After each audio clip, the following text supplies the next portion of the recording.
What's that, Grim? Yeah, I know, it's time to make another video. Just give me another minute and... What? It's already June? No, there's no way that's...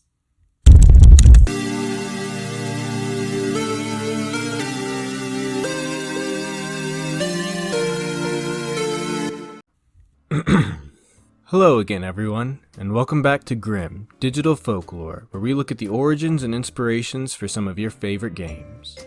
In these strange times, many of us have found surprising comfort in the upbeat and cheerful world of Animal Crossing. With uncertainty and isolation becoming the new way of life for many, the friendly villagers and bright scenery allow people to forget about their worries for a little while. But even a game as adorable as Animal Crossing is capable of harboring a dark side, and rumors of a shady character peddling cursed goods have begun to surface. I've spent the last month researching these rumors, and I'm ready to share what I've found. So today we're going to be learning about the cursed artwork of Animal Crossing. For those unfamiliar, one of the goals in the game is to help Blathers complete the museum collections. While fossils, bugs, and fish are plentiful though, it's a bit more difficult to obtain classical works of art on a small island. Fortunately for us, that's where Red comes in. A former acquaintance of Tom Nook and all-around shady character, Red is happy to sell us his art, and at prices that are too good to believe.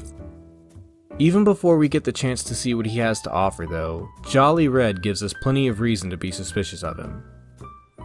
Our first reason to be suspicious has to do with his species. Just as Tom Nook is a reference to the Japanese beliefs about tanuki, Red is a reference to the kitsune, or Japanese fox. This would explain Tom Nook's tense relationship with Red, since tanuki and kitsune tend to have hostile relationships in Japanese folklore. However, unlike the benevolent Inari or Zenko, who are worshipped at many Inari shrines throughout Japan, it would seem that Red is more akin to the Yako, who are known for being mischievous or even outright malevolent. As if that wasn't enough reason to be suspicious though, it seems that Red's connections may go even deeper than we realize, as in literally underground. You see, before Red called himself Jolly Red, he went by a different moniker, Crazy Red. While this sounds like the kind of name that would be perfect for a sleazy salesman such as Red, it's also a name that appears in the John Chardy translation of Dante's Inferno. In this translation, Crazy Red is the name of one of the demons who make up what is known as the Malebranche. This group of demons are in charge of guarding over the sinners in the fifth Bolgia of Hell, which is where grafters and other unscrupulous businessmen are punished for their crimes by being submerged in a river of boiling pitch. The Malebranche were charged with tearing apart any who tried to escape, and in the poem even attempted to trick Dante and Virgil, forcing them to flee. I guess this explains where Red developed his sales techniques from. Interestingly, Red's trophy in Super Smash Bros. Brawl may include a reference to this, speaking to his fame in the Underworld. Possible Underworld connections aside, it seems that Red himself is happy simply to sell us his art at a discount, so long as we don't ask too many questions. Despite how this would seem at a glance, Red actually carries genuine works of art, so long as you know what you're looking for. Those who are able to spot the forgeries are able to purchase genuine art at a fraction of the price, while those who don't are left with a forgery that they are unable to donate or return. For longtime fans of the series, this is considered business as usual for Red. However, those who purchase forgeries in New Horizons have been surprised to find that they may have brought home more than what they bargained for. It would seem that certain forgeries in New Horizons are capable of taking on a bit of life of their own, particularly at nighttime. The known examples of this are the academic painting, graceful painting, scary painting, and wistful painting, as well as the ancient statue and informative statue. Each of these forgeries is known for a strange trait or ability.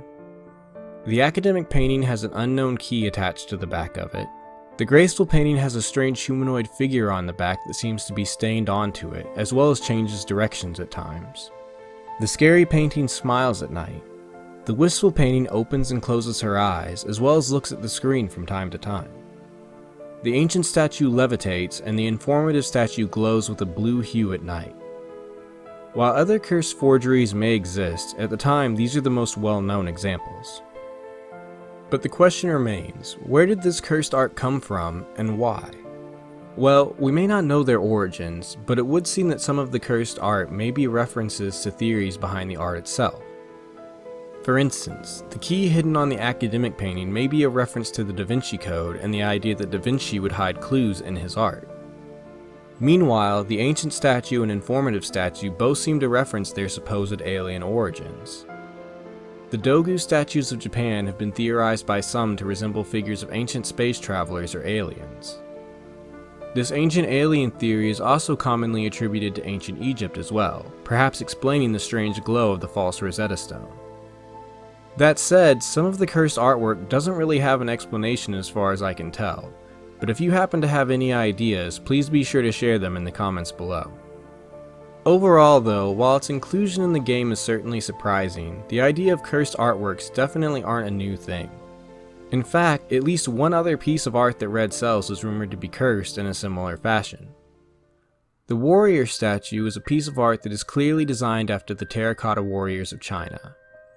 While the terracotta warriors are now a well-known discovery, there are still rumors that they may have unleashed a curse upon the men who discovered them.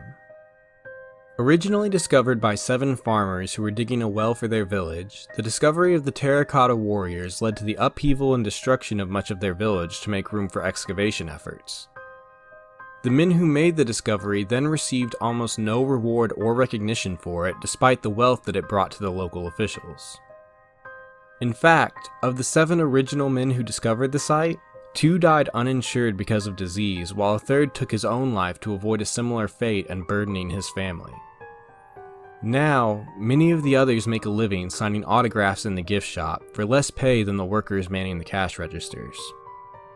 I can't say for sure if the forged statue in the game is cursed, but to those 4 men, the curse of the terracotta warriors is certainly real.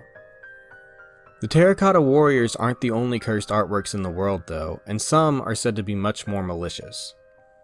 That said, let's take a look at some of the pieces that Red will hopefully never stock in his store. One of the best known examples of cursed art is the Anguished Man, which is coincidental because after seeing this piece, I'm the Anxious Man.